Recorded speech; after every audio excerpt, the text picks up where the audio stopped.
জানি না আর কতদিন এরকম করে হুঙ্কার মুঙ্কার দিয়ে কথা বলতে পারবো, কেননা আমার আব্বাও 40 বছর ওয়াজ করছেন উত্তরবঙ্গে, তার থেকে নামি দামি কোনো বক্তাই ছিল না, কিন্তু আজকে তিনি ক্লান্ত হয়ে গেছে, আজকে তার এই জবানের শক্তি নাই।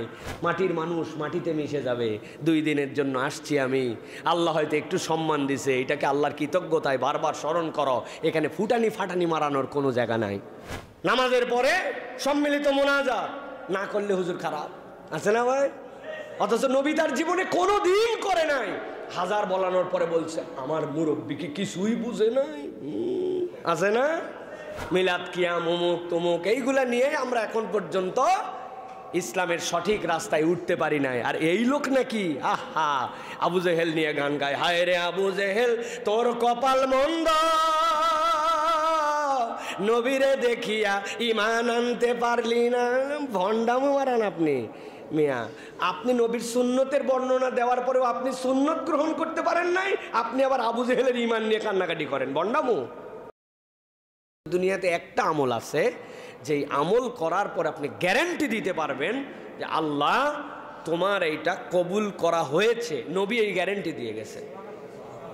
কি বলেছেন নবীজি? নবীজি বলছেন আল কালিমাতু তাইয়্যিবাতু সাদাকা। বান্দা তুমি আল্লাহর রাস্তায় যদি একটা পবিত্র কথা বলো, এটার 2টা ব্যাখ্যা। একটা হচ্ছে কালিমাতু তাইয়্যিবা মানে লা ইলাহা ইল্লাল্লাহ, আরেকটা হচ্ছে বান্দা বান্দার সাথে যখন কথা বলে তখন দিল থেকে সন্তুষ্ট হয়ে হাসি মুখে আনন্দ চিত্তে যদি তার সাথে কথা বলে, এই হাসি মুখে কথা বলাটা আল্লাহর কাছে একটা কবুল সাদাকা হিসেবে লেখা হয়ে যাবে। কেমন আছেন ভাই আপনি? আসি ভাই, আসি, ভালো আছি ভাই। এটা একটা বলা। আরেকটা হচ্ছে কেউ বলেছে কেমন আছেন ভাই, আপনি হেসে দিয়ে বলছেন। সবসময় তো হাসি মন থেকে আসে না, বইয়ের সাথে গন্ডগোল করে আসছেন, হাসবেন কেমনে? কিন্তু আপনি মনে করছেন যে আল্লাহ নবী আমাকে বলতে বলছেন, আপনি দাঁতটা বের করে আলহামদুলিল্লাহ ভাই ভালো আছি। এই যে আপনি কষ্ট করে হেসে দিয়ে কথা বললেন, আপনার হাসি মুখটা আল্লাহর কাছে একটা কবুল সাদাকা হিসেবে লেখা থাকে। আর নবীজি বলছেন একটা কবুল সাদাকা যদি কারো আমল নামায় থাকে, ওইটা তার জাহান্নাম থেকে মুক্তির কারণ হয়ে যেতে পারে। আল্লাহ নাজাত দেওয়ার ওসিলা খুঁজে ওইটাকে গ্রহণ করে নিতে পারেন।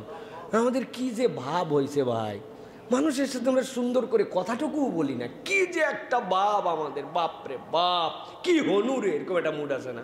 কোন মাদ্রাসায় পড়িস তুই? হ্যাঁ ওই ছোট মাদ্রাসা, ছাত্র কত 150 জন, আমরা 2000। মাদ্রাসার গরম আছে না? আপনি কোন জায়গার খতিব? ও থানা লেভেলের। আমি ঢাকা জুমা কমপ্লেক্সের খতিব। হ্যাঁ বাপ আছে না? আমার জুমাতে 9টার আগেই মুসল্লি ফুল হয়ে যায়। আপনার মসজিদে কয় আমার 1:01টার পরে। ভাই ওনার সাথে আমার কথা বলার কি আছে না ভাই? ভালো করে বিশ্লেষণ করে দেখেন, আপনার এরকম করে কেউ বলবে না ভাই আমাদের অবস্থা এরকম হয়েছে। আমি বলি আমি অহংকারী না, আমি বলি আমার মনটা আমি বিনয়ী করছি, কিন্তু আচরণ দ্বারা প্রকাশ পায় যে আমাদের অন্তর ঠিক হয় নাই। ঠিক কিনা? আমরা হুজুরদের মধ্যে ঝামেলা, আমরা হুজুরদের মধ্যে ঝামেলা। বক্তা ওয়াজ করতে গেছে, তার জামা কাপড় গেট আপ টুপি পোস পাস ডান বাম পাইক পেয়াদা পিএস এপিএস সিপিএস বিপিএস, আরে বাপ, লোকজন দেখা পর্যন্ত করতে পারে না, তার সাথে আলাদা ভাব আছে না ভাই? এই সকল আলগা ভাব নিয়ে কি লাভ ভাই? মাটির মানুষ মাটিতে মিশে যাবে। 2 দিনের জন্য আসছি আমি, আল্লাহ হয়তো একটু সম্মান দিছে, এটাকে আল্লাহর কৃতজ্ঞতায় বারবার স্মরণ করো। এখানে ফুটানি ফাটানি মারানোর কোনো জায়গা নাই। আল্লাহর দয়া ছাড়া নিজের যোগ্যতায় কেউ এখানে ঈমান আনতে পারি নাই। আপনার বাড়ির ধারে খবর নিয়ে দেখেন, দাদা হিন্দু, বাপ হিন্দু, ছেলে হিন্দু, নাতি হিন্দু, 100 বছর পাশে আছে, ঈমান আনতে পারে নাই। আর তার পড়শিকে আল্লাহ আপনাকে বিনা কারণে ঈমান দান করছেন। ঠিক কিনা? বুঝেন, একটু হিসাব করেন ফুটানি কোথাতে মারতেছে। আন্দাজি ফুটানিটা নিয়ে করে লাভ কি? আমার তো নিজের কোয়ালিটি নাই। আমি বলি তো পৃথিবীতে আবু জেহেলকে দাওয়াত দিয়ে দিয়ে আল্লাহ বাঁচায় রাখলে ঈমান আনানো হয়তো সহজ হতো। কেন? কারণ সে বেঈমান ও জানে, ওই জন্য ঈমান আনানো সহজ। কিন্তু আমরা ঈমানদারেরা জানি আমি ঈমানদার, কিন্তু ঈমানের মধ্যে এত এত ঝামেলা, এত এত ছোট্ট ছোট্ট বিষয় আমাদের মুশকিল, যে ওইটাই শুধরাতে পারি না, ওইটার কারণে একজন আরেকজনের ফতুয়া মারি, ঠিক কি না? পাঞ্জাবি গোল হবে না ফাড়া হবে, এগুলো অবশ্য এখন কমে গেছে। টুপি কয় করলি হবে না বিনা করলি হবে, উঁচু হবে না নিচু হবে, কত ধরনের, হাত তুলবে না আমিন বলবে না ফাতিহা পড়বে না, কত ক্ষুদ্র ক্ষুদ্র ফুরুই মাসালা, মিলাদ কিয়াম অমুক তমুক, এইগুলা নিয়ে আমরা এখন পর্যন্ত ইসলামের সঠিক রাস্তায় উঠতে পারি নাই। আর এই লোক নাকি আহা আবু জেহেল নিয়ে গান গায়, হায় রে আবু জেহেল তোর কপাল মন্দ, নবীরে দেখিয়া ইমান আনতে পারলি না। ভণ্ডামো মারান আপনি মিয়া, আপনি নবীর সুন্নতের বর্ণনা দেওয়ার পরেও আপনি সুন্নত গ্রহণ করতে পারেন নাই, আপনি আবার আবু জেহেলের ইমান নিয়ে কান্নাকাটি করেন, ভণ্ডামো। নামাজের পরে সম্মিলিত মোনাজাত না করলে হুজুর খারাপ, আছে না ভাই? অথচ নবী তার জীবনে কোনো দিন করে নাই, হাজার বলানোর পরে বলছে আমার মুরব্বীকে কিছুই বুঝে নাই, আছে না? কথা বলেন, শুধরাতে পারি নাই প্রিয় ভাইয়েরা। অতএব আল্লাহর কাছে অন্তত কৃতজ্ঞ হতে হবে, আল্লাহ আপনি আমাকে ঈমান দিয়েছেন, আলহামদুলিল্লাহ। তাহলে আমলে সলে 1 নম্বর ঈমান, 2 নম্বর আমলে সলে, 3 নম্বর আসিদ সত্যবাদিতা ছাড়া কোনো বান্দা ফাউজুল মুবিন, বাউজুল কাবীর, ফাউজুল আজিমের মধ্যে আপনি প্রবেশ করতে পারবেন না।